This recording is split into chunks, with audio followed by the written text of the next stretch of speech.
যারা GNM, BSc nursing, post basic BSc nursing করে এতদিন ধরে অধীর আগ্রহে বসেছিলে সরকারি চাকরির জন্য, সরকারি চাকরি চাই, সরকারি চাকরিটাই চাই এবং ডাব্লিউবিএইচআরবি তেই চাই, পশ্চিমবঙ্গ সরকারের চাকরিটা চাই, তাদের জন্য সুবর্ণ সুযোগ। ডাব্লিউবিএইচআরবি থেকে ভ্যাকেন্সি ঘোষণা করা হয়েছিল, সমস্ত কিছু দেওয়া হয়েছিল, কিন্তু একটা ডাউট ছিল যে সিবিটি হবে কি হবে না। কিন্তু এখন পশ্চিমবঙ্গ সরকারের স্বাস্থ্য দপ্তর থেকে পরিষ্কার বিজ্ঞপ্তি জানিয়ে দেওয়া হয়েছে, আমাদের কাছে বিজ্ঞপ্তি রয়েছে।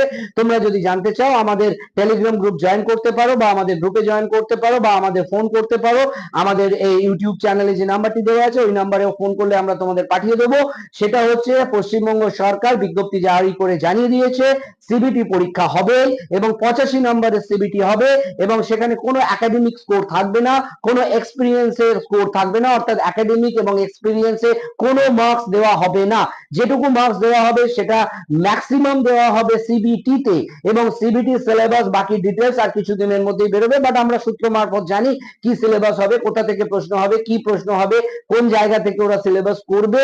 তো সেই জায়গা থেকে 85 নম্বরে কিন্তু তোমাদের 70-75 তুলতেই হবে, নইলে পরীক্ষা দেওয়া বেকার। কোনো মতেই তোমরা সরকারি চাকরি পাবে না, তোমরা ডাক পাবে না। কারণ 15 যে ইন্টারভিউ এর নাম্বার আছে সেখানে যারা পিজি থেকে পড়েছে, ক্যালকাটা মেডিকেল থেকে পড়েছে, এনওএস থেকে পড়েছে বা সরকারি কলেজ থেকে পড়েছে, ইন্টারভিউ বোর্ডাররা কিন্তু যখনই দেখবে পিজি, ক্যালকাটা মেডিকেল, এনওএস এর স্টুডেন্ট, তারা কিন্তু 15 তাদের দিয়ে দেবে বা 10-12 দিয়ে দেবে। কিন্তু যখনই দেখবে তুমি ব্যাঙ্গালোর থেকে পড়েছো বা তুমি কোনো প্রাইভেট কলেজ থেকে পড়েছো, তোমাকে 10-12 মধ্যে 4, 5, 3, 7 কিছুই একটা দিতে পারে। 15 সরকারি কলেজের PG student, RG Kar, Calcutta medical, nos student ছাড়া পাবে না। অতএব ওই 15 আশা তোমরা করো না। তোমাদের যদি স্কোর করতে হয় তোমাদের 85 এ স্কোর করতে হবে।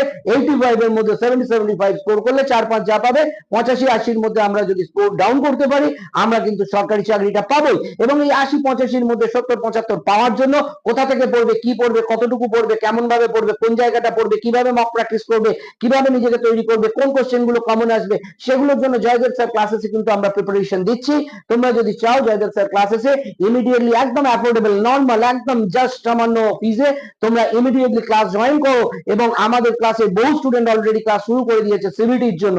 তো সিবিটির জন্য যদি নিজেকে রেডি করতে চাও, বাকিদের থেকে আলাদা করতে চাও, ইউটিউবে পড়ে হবে না।